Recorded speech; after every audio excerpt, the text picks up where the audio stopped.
support from legislation to establish this museum. As a matter of fact, let me read so everybody at home knows exactly what this debate is over. It is over one sentence.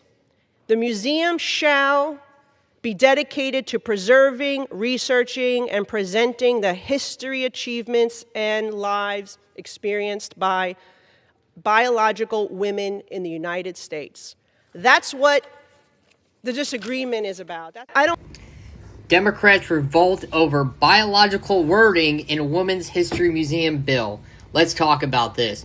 So House Democrats unanimously rebelled against legislation Thursday directing the construction of a new Women's History Museum on the National Mall. Democrats sought to defeat the bill after Republicans limited the institution to biological women and excluded transgendered individuals. The measure came up short in a vote of 204 to 216 after a handful of conservative GOP lawmakers joined Democrats in tanking the legislation that would secure a site for the forthcoming Smithsonian American Women's History Museum on the grounds of the mall. The defecting Republicans objected to the measure over concerns about whether a women's history museum was necessary. A source familiar to Fox News Digital pointed to the representation of women in the Smithsonian's American History Muse. The group of conservatives also opposed the bill over concerns it failed to add protections against left-wing content from appearing in the institution. It was not immediately clear whether Republican leadership would attempt to bring the legislation up for a vote at a later date. 8 Republicans did not vote.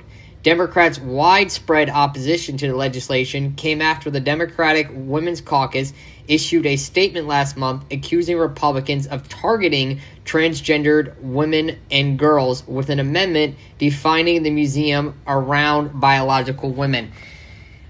Once again, Democrats prove that they are not the party of women. They are completely insane when it comes to this transgender stuff. And so they continue to shove this down people's throats.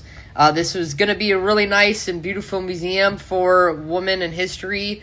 And unfortunately, Democrats had to sabotage it by trying to push in their LGBTQ plus propaganda. So what a shame to see that Democrats have failed the American women once again. But I'm curious to know your thoughts around this museum and this vote. Please let me know by dropping a comment down below. Make sure you like, share, and subscribe or follow if you're on YouTube or TikTok. And I will see you in the next video. Peace.